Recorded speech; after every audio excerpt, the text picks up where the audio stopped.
100 शब्द प्रति मिनट की गति से डिक्टेशन स्टार्ट होगा ठीक 3 सेकंड बाद। Yes, ready, start.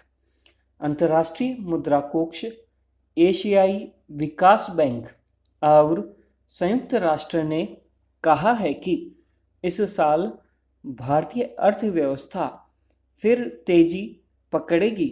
हम दुनिया में सबसे तेज आर्थिक वृद्धि हासिल कर सकते हैं।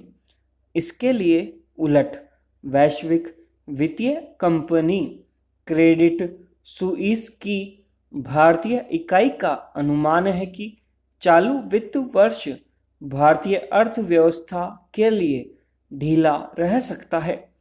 हालांकि अभी यह नहीं कहा जा सकता कि इनमें कौन सा आकलन सही साबित होगा, लेकिन इतना जरूर कह सकते हैं कि हमारी नीतियां ही तय करेगी कि इनमें से कौन सा अनुमान सटीक बैठेगा। पहला आयाम डिजिटल अर्थव्यवस्था से जुड़ा है। इसके जरिए सरकार देश को पारदर्शी व्यवस्था की ओर ले जा रही है। नोटबंदी के दौरान खातों में भारी नकदी जमा कराने वालों को नोटिस भेजा जा रहा है। अगर आयकर अधिकारियों यानी आईटीओ ने ईमानदार खाताधारकों को परेशान किए बिना काला धन जमा कराने वालों पर जुर्माना लगाया तो यह कदम एकदम सही होगा। यदि आयकर अधिकारी इसे घूस वसूलने के सुनहरे मौके के तौर पर ईमानदार खाताधारकों का उत्पीड़न शुरू कर देंगे तो यह कदम उल्टा पड़ जाएगा।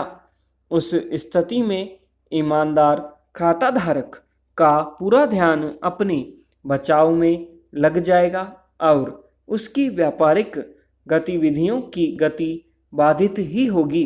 साथ ही साथ बेईमान लोगों द्वारा घूस खिलाकर टैक्स की चोरी भी बदस्तूर जारी रहेगी। सरकार को यह नहीं भूलना चाहिए कि बैंक अधिकारियों की मिलीभगत ने नोटबंदी की कवायद पर कलंक लगाया। आईटीओ का ऐसा व्यवहार अर्थव्यवस्था को डुबो देगा। आईटीओ के सांठ-गांठ वाले भ्रष्टाचार के चलते ही देश में काला धन जमा हुआ है। इसी महकमे को काले धन से निजात दिलाने की जिम्मेदारी देना चोर को थानेदार बनाने सरीखा है। सरकार को तत्काल ही ऐसा खुफिया तंत्र बनाना चाहिए जो स्वतः भ्रष्ट अधिकारियों की करतूतों को पकड़ सके। इसमें एक हेल्पलाइन भी खासी मददगार होगी, जहां वैसे ईमानदार खाताधारक अपनी शिकायत दर्ज करा सकते हैं जिनका आईटीओ ने उत्पीड़न किया हो। तभी नोटबंदी के सार्थक परिणाम नजर आएंगे। दूसरी आयाम का संबंध असंगठित क्षेत्र से है। अंतर्राष्ट्रीय रेटिंग एजेंसी मूडीज ने कहा है कि डिजिटल अर्थव्यवस्था से असंगठित क्षेत्र दबाव में आएगा। जैसे देसी साबुन बनाने वाला उद्यमी अभी तक मुख्य रूप से नकदी में व्यापार करता था और उसे टैक्स अदा नहीं करना पड़ता था। उत्पादन लागत ज़्यादा होने के बावजूद वह बाजार में अपना वजूद बचाए हुए था, क्योंकि बड़ी एवं स्थापित कंपनियों को अपने उत्पादों टैक्स देना होता है, जबकि इस मोर्चे पर उसकी बचत हो जाती थी। डिजिटल अर्थव्यवस्था के आने से छोटा उद्यमी भी कर के दायरे में आ जाएगा। उसके माल की लागत पहले से ही ज़्यादा थी और अब कर लगने से उस पर बोझ और बढ़ जाएगा। नतीजतन अपने उत्पाद के दाम बढ़ने से वह बाजार से बाहर हो जाएगा। उद्यमी को अगर कर सीमा में छूट हासिल हो तब भी उसे कर दायरे में आने का डर सताता रहेगा। उसे वही खाते बनवाने होंगे, शून्य कर का रिटर्न भी दाखिल करना होगा। देश में अधिकांश रोजगार सृजन इन्हीं छोटे उद्यमों के जरिए होता है। बड़े उद्योग स्वचालित मशीनों को अपना रहे हैं, लिहाजा छोटे उद्योगों को टैक्स रिटर्न के झंझट से दूर रखना चाहिए। तीसरा आयाम वित्तीय घाटे का है। उपरोक्त संस्थाओं के अनुसार चालू वित्त वर्ष में सरकार का वित्तीय घाटा सकल घरेलू उत्पाद यानी जीडीपी के 3.5% के दायरे में रहने का अनुमान है। अगर यह लक्ष्य हासिल हो जाता है तो बहुत बेहतर होगा। फिजूल खर्ची पर काबू पाने के लिए वित्त मंत्री बधाई के पात्र हैं, लेकिन मौजूदा दौर में यह कदम उल्टा भी पड़ सकता है। बिल्कुल वैसे ही जैसे मातम के वक्त शहनाई का स्वर सुरीला लगने के बजाय चुभने लगता है। वित्त वर्ष 2017-18 के बजट से पहले तमाम आशंकाएं घर कर रही थी कि 5 राज्यों में होने जा रहे विधानसभा चुनावों से चंद दिन पहले पेश होने वाले बजट को लेकर व्यापक आशंकाएं थी और सरकार पर ऐसे आरोप भी लगाए जा रहे थे कि इसमें तमाम लोक लुभावन कदम उठाए जाएंगे और इसका स्वरूप बहुत पक्षपाती होगा। संभवतः इसी वजह से विपक्षी दल बजट की तारीख आगे बढ़वाना चाहते थे। हालांकि वित्त मंत्री अरुण जेटली द्वारा बसंत पंचमी के अवसर पर पेश किया गया बजट काफी सुखद आश्चर्य वाला रहा। उनकी ओर से पेश बजट न केवल लोक लुभावनवाद के मोहपाश से मुक्त रहा बल्कि वास्तव में बेहद दूरगामी सकारात्मक प्रभावों वाला भी रहा। बजट ने साबित किया कि उसे लेकर विपक्षी दलों की आपत्ति व्यर्थ थी। बजट में ऐसा कुछ नहीं कि यह कहा जा सके कि सरकार का इरादा तो लोक लुभावन घोषणाओं के जरिए चुनाव जीतना है। भविष्य में इसे ऐसे बजट के तौर पर देखा जा सकता है जिसने भारत के आर्थिक वृद्धि चक्र को खासा परिवर्तित कर दिया। बजट के ऐतिहासिक पहलुओं पर गौर करें तो ऐसी 3 बातों का उल्लेख किया जा सकता है जो पहली बार बजट में देखने को मिली। सबसे पहली तो यही कि वित्त मंत्री ने इसे 1 फरवरी को पेश कर उस अक्षम प्रक्रिया को तिलांजलि देना सुनिश्चित किया जिसमें वोट ऑन अकाउंट यानी लेखानुदान की जरूरत पड़ती थी।